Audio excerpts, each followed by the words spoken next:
আসসালামু আলাইকুম দর্শক, আপনারা ইদারিং দেখতাছেন সোশ্যাল মিডিয়াতে পুরা ভাইরাল মাদারীপুরের রাজা সে বলে এক সেলিব্রিটি। তো জাকির ভাই তার কাছ থেকে বলে সে তারে বলে 10,000 টাকা দিছে, জাকির ভাইরে বলে 10,000 টাকা দিছে আইফোন কেনার জন্য। তো জাকির ভাই বলে আইফোন কেনার সময় বলে 10,000 টাকা চাইছে, সে বলে 10,000 টাকা দিছে, এখন টাকা চাইতাছে। তো জাকির ভাই বলে টাকা দিতাছে না। তো সেই বিষয়ে নিয়ে আজকে কথা বলুম। আমার পিছনে আছে সেই জাকির ভাই। তো তার কাছ থেকে আমি জিজ্ঞাসা করি সে কি আসলে টাকা নিছে নাকি। আসসালামু আলাইকুম ভাই। ওয়ালাইকুম আসসালাম। ভাই ভালো আছেন? জি ভাই, আলহামদুলিল্লাহ ভালো আছি। তো ভাই ইদারিং তো আপনার 4-5 দিন ধরে পুরা সোশ্যাল মিডিয়াতে ভাইরাল, আপনি মাদারীপুরের রাজা ভাই। হ্যাঁ, সে বলে আপনার 10,000 টাকা দিছে আইফোন কেনার জন্য, এখন টাকা চায়, টাকা বলে আপনি দিচ্ছেন না। তো অনেক উল্টা পুল্টা কথা বলতেছে যে জাকির ভাই টাকা না দিলে জাকির ভাই সামতারা টাকা দিয়ে দেন।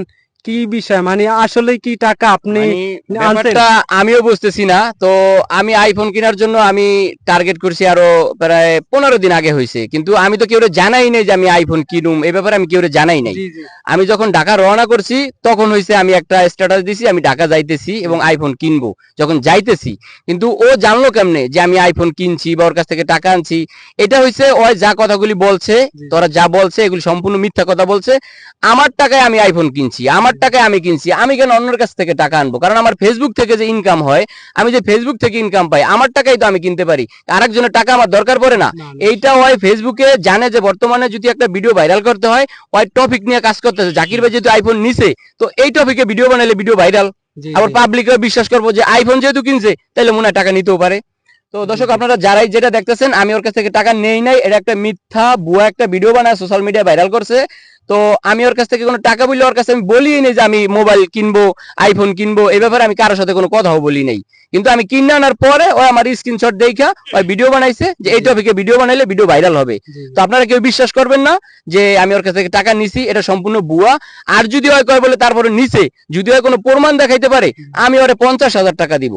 জি, মূলত একটা দুইটা ভিডিও বানাইছে, যাই হোক ভালো। এখন তো মনে করেন আপনার নিয়ে যত আছে আরো ভিডিও বেশি করে বানাইতেছে, এটা কি ভাইরাল হওয়ার জন্য না সত্যি? মানে আমার তো বিশ্বাস হয় না যে আপনি টাকা আনতে পারেন তার কাছ থেকে। ওই যদি আমার টাকা ধার দিত তাইলে এলাকাবাসীর কাছ থেকে দুই একজন ময়মুরব্বী নিয়ে আমার কাছে আইতো, বা ওই আমার মেসেজ দিত, ওই আমার কাছে চাইতো। ওর সাথে আমার সাথে কোনো যোগাযোগই নাই। ওই যেই দেখছে যে ফেসবুকে একটা আইফোন কিনা স্ট্যাটাস দিছি, ওই ওইটা থেকে লোগো নামায় ওই ভিডিও বানানো শুরু করছে ভাইরাল হওয়ার জন্য। এটা কোনো টাকা পয়সার বিষয় না, এটা ওই ভাইরাল হওয়ার জন্য ওই এই ভিডিওটা ছাড়ছে এবং পরবর্তী ভিডিও দিতেছে। তো আমি নেক্সট টাইম বলবো ওই যাতে আর ভিডিও না দেয়, যদি ওই কোনো ভিডিও দেয় তাহলে ওর সাথে আমার খেলা আছে। আচ্ছা, একটা কথা, যে আপনি তো যে জায়গায় যান ওই জায়গায় তারে নিয়ে যাইতেন, এক জায়গায় গেলে এক, যত জায়গায় ভিডিও মুডিও করতে যান, ঘুরতে যান, খাইতে যান, তারে সাথে নিয়ে যাইতেন। তো এই সোশ্যাল মিডিয়াতে আইসা এই মিথ্যাগুলা বলতাছে, গুজব ছড়াইছে, এটা এটা বলার কারণ